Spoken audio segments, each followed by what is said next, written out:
आज की जनरेशन के बारे में लोग ऐसा क्यों बोल रहे हैं कि ये जेनजी अब तक की सबसे डिप्रेस जनरेशन है। इन्हें काम करना नहीं आता, इन लोगों में पैसों की समझ नहीं है।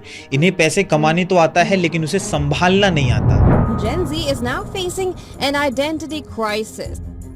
And it's not about finding themselves, it's about finding money. और सबसे कमाल की बात तो ये है कि प्रीवियस जनरेशन के मुकाबले जेनजी आज ज्यादा पढ़े लिखे हैं, फिर भी इनकी लाइफ में कोई डायरेक्शन नहीं है और ना ही कोई पर्पस है। इसीलिए एक बार सोच के देखिए, इतनी ज्यादा फ्रीडम मिलने के बाद भी आज जेनजी क्यों इतना फ्रस्ट्रेटेड है। क्या ये जनरेशन सचमुच इतनी आलसी और मतलबी है? क्योंकि हर 6 में से एक कंपनी ओपनली ये कह रही है कि वो जेनजी को हायर करना नहीं चाहती। आज 75% बिजनेस लीडर ये कह रहे हैं कि आजकल के नए ग्रेजुएट्स की जो परफॉर्मेंस है ना, वो अनसेटिस्फैक्ट्री है और उन्हें काम पे लगने से पहले कम से कम एक ट्रेनिंग लेनी चाहिए कि बात कैसे करते हैं, किसी चीज की जिम्मेदारी लेते कैसे हैं।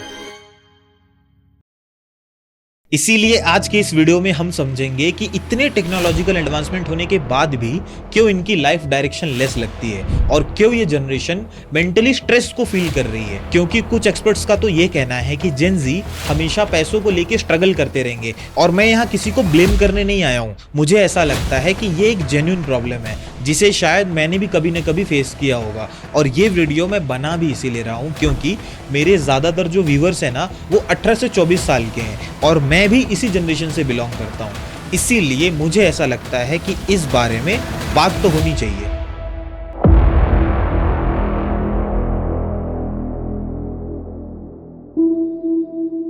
ओके, तो सबसे पहले ये समझ लेते हैं कि जेनजी है कौन। तो अगर आपका जन्म साल 1997 से 2012 के बीच में हुआ है तो आप एक जेनजी हो और हो सकता है कि आपके पेरेंट्स जनरेशन वाई हो। लेकिन अब सवाल ये बनता है कि ये डिसाइड कैसे होता है कि कौन जनरेशन जेड होगा और कौन जनरेशन वाई। तो इसके लिए ना कोई ऑफिशियल अथॉरिटी नहीं होती, इसे तो कुछ फैक्टर के कॉम्बिनेशन की मदद से डिसाइड किया जाता है, जैसे कि कोई कौन से साल में पैदा हुआ है या फिर किसी ने कौन से हिस्टोरिकल इवेंट्स को एक्सपीरियंस किया है। तो अगर आसान भाषा में कहूं तो जनरेशंस को अलग अलग ग्रुप्स में डिवाइड किया जाता है, जिसमें सबसे पहले आते हैं द ग्रेट जनरेशन, जो कि 1901 से 1927 के बीच में पैदा हुए थे, जिन्होंने अपने टाइम में गरीबी और वर्ल्ड वॉर 2 का सामना किया होगा, जिसकी वजह से उस जनरेशन ने जिम्मेदारी और सेक्रीफाइस की वैल्यू को समझा होगा। और उसके बाद आते हैं द साइलेंट जनरेशन, जिनका जन्म 1928 से 1945 के बीच में हुआ होगा। फिर आते हैं बेबी बूमर्स जनरेशन, मतलब ये वो टाइम था जब दुनिया के ज्यादातर देशों की पॉपुलेशन बहुत तेजी से बढ़ रही थी, यानी कि साल 1946 से 1964 के बीच में। और ये जनरेशन हमारे दादा दादी वाली जनरेशन थी, जब परिवार बड़ा हुआ करता था। फिर आते हैं जनरेशन एक्स, जिनका जन्म 1965 से 1980 के बीच में हुआ था और यही जनरेशन हमारे पेरेंट्स वाली जनरेशन है। जिसके बाद आते हैं जनरेशन वाई, जिनका जन्म 1981 से 1995 के बीच में हुआ हो। और फिर आते हैं जनरेशन जेड, जिनके बारे में आज हम बात करने वाले हैं। तो अब अगर आप ये सोच रहे हो कि मैं आपको 100 साल पुराना इतिहास क्यों बता रहा हूं, तो आगे बढ़ने से पहले बता दूं कि एक ना बहुत ही फेमस ऑथर है माइकल हॉफ, जिन्होंने अपने नॉवेल में ना एक बात कही थी जिसने मुझे काफी पर्सनली हिट किया। और वो कोट ये था कि एक मुश्किल वक्त एक मेहनती और मजबूत इंसान को पैदा करता है, फिर एक मजबूत इंसान अपने मेहनत के दम पे एक अच्छे टाइम को लेकर आता है, फिर वही अच्छा टाइम एक आलसी और कमजोर इंसान को जन्म देता है, जो कि फिर से अगली जनरेशन के लिए बुरा वक्त लेकर आता है। और इसे ही जनरेशनल थ्योरी के नाम से भी जाना जाता है, जो कि हर जनरेशन के बीच में एक साइकिल की तरह काम करता है। तो अब अगर हम बात करें जेनजी की, तो हमें ये जरूर देखना होगा कि जब ये जनरेशन अपने होश को संभाल रही थी, तब उनके एनवायरनमेंट में, उनके सराउंडिंग में ऐसे कौन से चेंजेस हुए थे जिसकी वजह से आज की इस जनरेशन को पिछले 100 साल पुराने जनरेशन के मुकाबले सबसे अलग माना जा रहा है। और मैं ऐसा इसीलिए कह रहा हूँ क्योंकि जितना जेनजी ने अपने टाइम और अपने सराउंडिंग को बदलते हुए देखा है ना, उतना आज तक शायद किसी जनरेशन ने नहीं देखा होगा। क्योंकि साल 1995 तक भारत में इंटरनेट आ चुका था और उस वक्त के जेनजी के लिए इंटरनेट को एक्सेस कर पाना उतना भी आसान नहीं था, क्योंकि इंटरनेट बस अभी अभी आया था और वो महंगा भी था।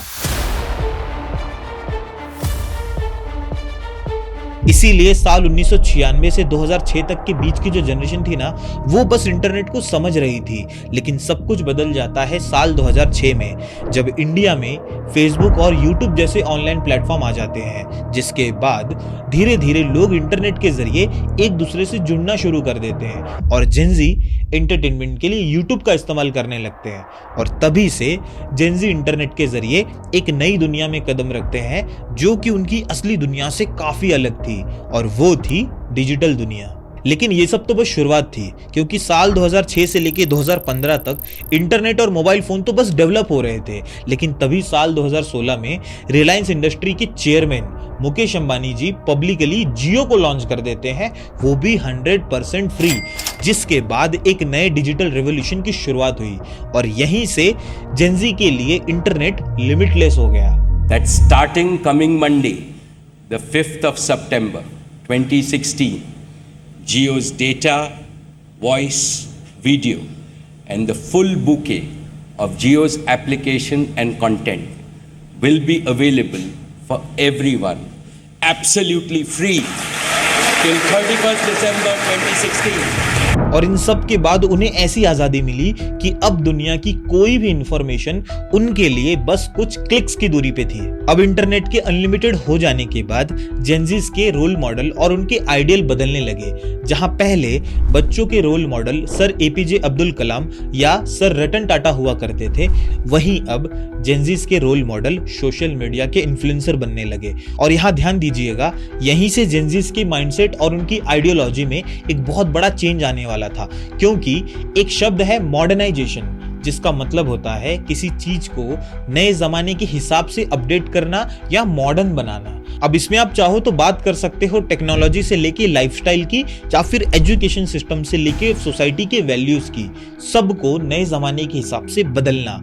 और इसमें होता यह है कि मॉडर्नाइजेशन से पहले लोग भगवान और धर्म को ही जीवन का अल्टीमेट सच मानते थे। उस वक्त के लोगों के लिए उनका नॉलेज, सही गलत का फर्क, सब कुछ उनके धर्म से डिफाइन होता था। मतलब अगर कोई बीमार भी पड़ जाता था, तब लोग सोचते थे कि शायद भगवान हमसे नाराज हो गया है। लेकिन इन सब के बाद जब साइंटिफिक रेवोल्यूशन आया, तब लोगों ने लॉजिक, प्रूफ और साइंटिफिक मेथड्स को ही सच जानने का सही तरीका माना। जिसके बाद अगर कोई बीमार भी पड़ जाता था, तो लोग उससे कहते थे कि डॉक्टर के पास जाओ और दवाई लो। तो मेरा ये कहना गलत नहीं होगा कि इन सब के बाद साइंस ही नए जमाने का सच बना। जिसके बाद जमाने ने तरक्की की तो हमें कंप्यूटर और इंटरनेट जैसे इन्वेंशन देखने को मिले, जिसकी वजह से अब कोई सिंगल या यूनिवर्सल सच नहीं बचा। अब हर इंसान अपने लिए अलग अलग सच चुन सकता था। अब सच ऑब्जेक्टिविटी पे नहीं बल्कि सब्जेक्टिविटी पे बेस होने लगा। मतलब मैं क्या महसूस करता हूँ, मुझे क्या फील होता है, यही मेरा सच है। जैसे कि किसी के लिए शादी कोई रिश्ता हो सकता है, तो किसी के लिए बस एक एग्रीमेंट, किसी के लिए उसका जेंडर बस एक सच हो सकता है, तो किसी के लिए फ्लेक्सिबल या चेंजेबल हो सकता है। इसीलिए मुझे ऐसा लगता है कि आज की दुनिया के कंफ्यूजन को इंटरनेट ने और भी ज्यादा कॉम्प्लेक्स बना दिया है, क्योंकि जहां सोशल मीडिया और ट्विटर जैसे प्लेटफॉर्म पे लोग अपने अपने ओपिनियंस दे रहे थे, जिन ओपिनियंस को जेनजी या तो सपोज कर रहे थे या तो अपोज कर रहे थे, वहीं 2018 में एक ऐसा मोमेंट आया जिसने जेनजीज की दुनिया को हमेशा के लिए बदल के रख दिया। क्योंकि अब तक जेनजी इन्फ्लुएंसर्स और क्रिएटर से सिर्फ एंटरटेनमेंट के लिए जुड़ रहे थे, और यहाँ तक तो सब कुछ ठीक था।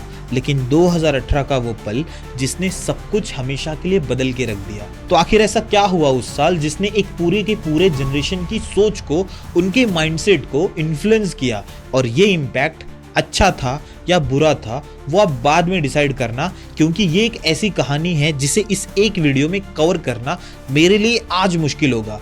इसीलिए इसे हम अगले पार्ट में कवर करेंगे।